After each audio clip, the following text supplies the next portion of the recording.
வணக்கம். இன்று நான் மறுபடியும் உங்கள் புத்தக பாட்டி பேசுகிறேன்.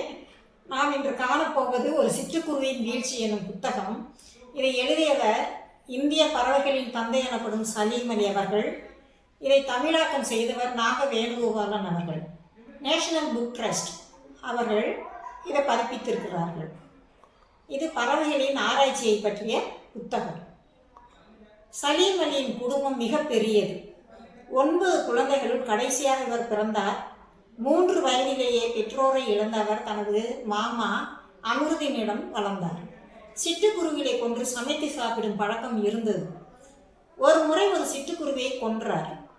அதன் தொண்டையில் மஞ்சள் நிறம் இருந்தது. அப்பொழுது அவர் வயது 8 தான். மாமா அதை மஞ்சள் தொண்டை சிட்டுக்குருவி என்று கூறிவிட்டு அவரிடம் இருந்த பேழைகளை திறந்து காண்பித்தார். அவர்கள் பாடம் செய்யப்பட்ட வெவ்வேறு பறவைகள் இருந்தன. மாமா அதன் பெயர்களையும் கூறினார். அன்றுதான் அவருக்கு அந்த ஆசை பிறந்தது. அந்த மஞ்சள் தொண்டை குருவி நிகழ்ச்சியில் கனவு கூட காணாத பல புதிய பாதைகளை திறந்து விட்டது. பெரியனாகி பறவைகளை தொழிலாக ஏற்றுக்கொள்ள வேண்டும் என்று கனவு கண்டார். அந்த கனவுதான் 40 ஆண்டுகளுக்கும் மேலாக பறவையில் ஆய்வு வாழ்க்கையின் ஊடே வாசகரை அழைத்துச் செல்கிறது.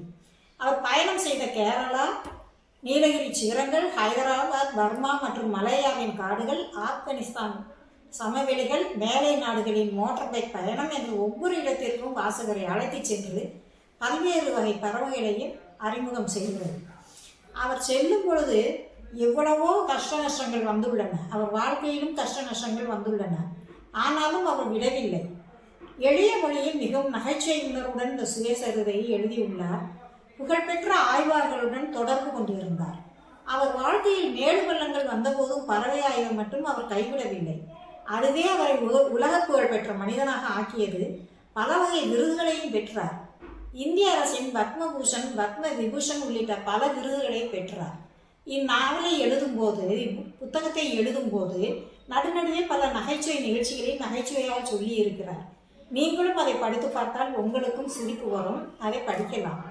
ஆகவே இந்த புத்தகத்தை படிப்பீர்கள் என்று நான் நம்புகிறேன். நன்றி.